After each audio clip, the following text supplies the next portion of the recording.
Hello, this is Maya Chain. I'm Mrs. Moya. I'm a pharmacist, and today we are releasing a new podcast from the perspective of a mother and a daughter. Today's topic is how to live with celiac disease.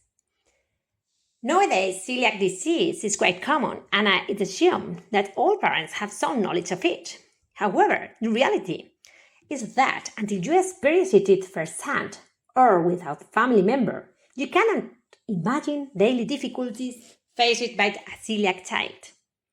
When it comes to school, the first thing parents need to do is make the school staff aware. This can only be achieved through persistence.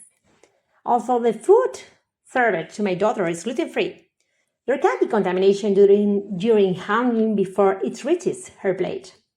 This could be as simple as touching gluten-containing bread and then serving her tray, or having children nearby who throw breadcrumbs.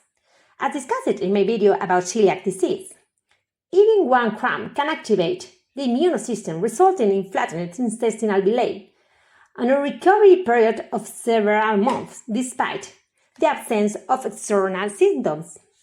The problem is that those in charge believe that if there is a problem, the person will start vomiting or experience stomach pain. But this is not always the case.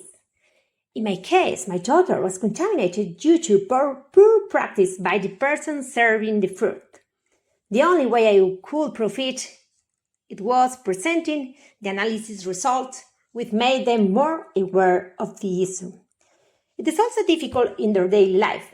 On birthdays, for example, you always have to supervise because sometimes gluten-free items are available and sometimes they aren't.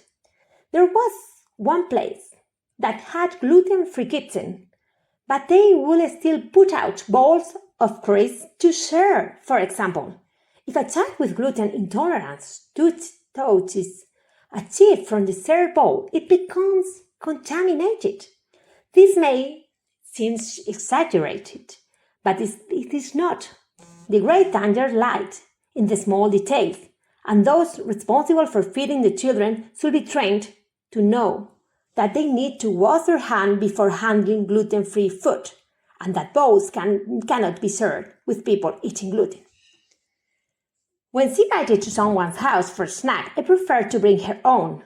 Some mothers have good intention, but they don't realize that they can't use opened packet of butter that has been contaminated, for example.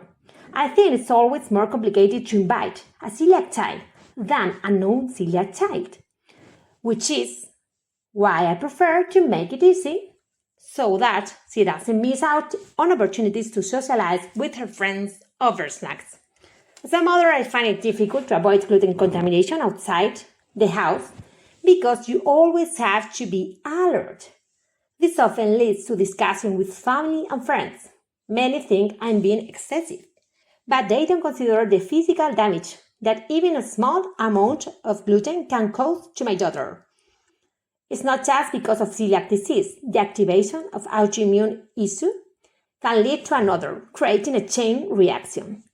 If you don't control it, she could develop other autoimmune problems such as gastritis or thyroid issues. Once again, therefore, what other thing of me doesn't matter as long as my daughter is safe. I leave you with my daughter's opinion.